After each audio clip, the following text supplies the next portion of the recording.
بصوا يا جماعه، ده كلب بلدي. شايفين؟ كلب بلدي، واحد معوق في الشارع.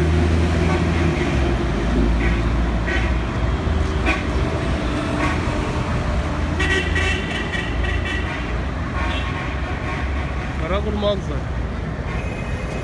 الناس اللي عندها كلاب بالشيء الفلاني. ده كلب بلدي، واحد معوق في الشارع على كرسي بعجل. سبحان الله، لا تدريب ولا اي حاجه.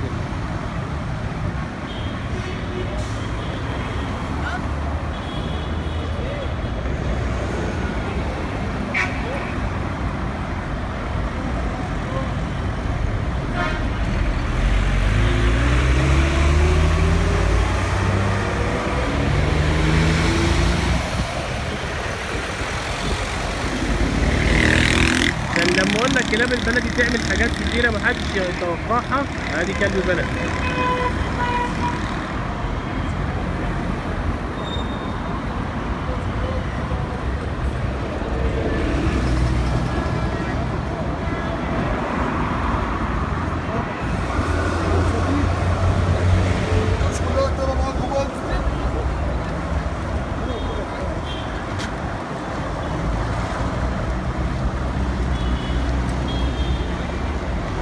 الكلب ده بتاعك؟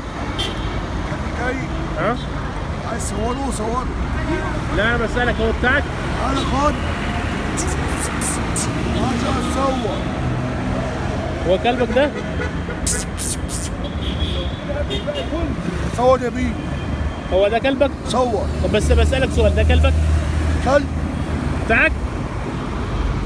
جاي. ها؟ عامل بيه يا بيه. امال جبته ازاي؟ ده كلب غلبان. ما انا عارفين ان الكلب غلبان، بس انت عرفت تتعامل معاه ازاي؟ كلب الحراسه. انت عرفت تتعامل معاه ازاي؟ كل يوم بيتعشى لحمه وسمك وفراخ وكبده. انت عرفت تتعامل معاه ازاي؟ هو سمع كلامك ازاي؟ عشان ماشيه بوكله. ما كنتش بتخاف منه يعني عشان كلب من الشارع؟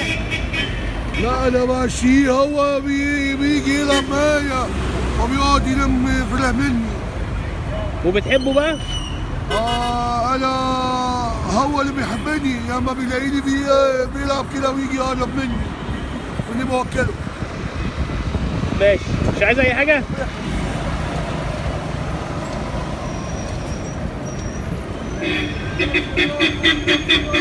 اتفرجوا بس يا جماعه عشان تعرفوا ان مش كل الكلاب اللي بتيجي بفلوس بتشتغل. بص يعني يعتبر ده واحد من الكلاب اللي بترعى عجزه في الشارع اهو.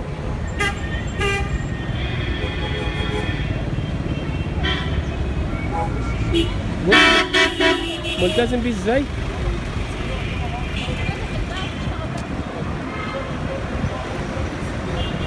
يلا يعني فيديو دوت بالصدفه، مش مترتب اهوت ومع حد سبحان الله يعني غلبان،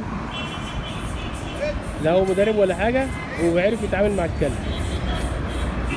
بص المسيطر مع الكلب ازاي، لا ليش بقى ولا اوف ليش ولا الفيلم الهندي اللي بنسمعه الناس ده، ولا كلب قاتل ولا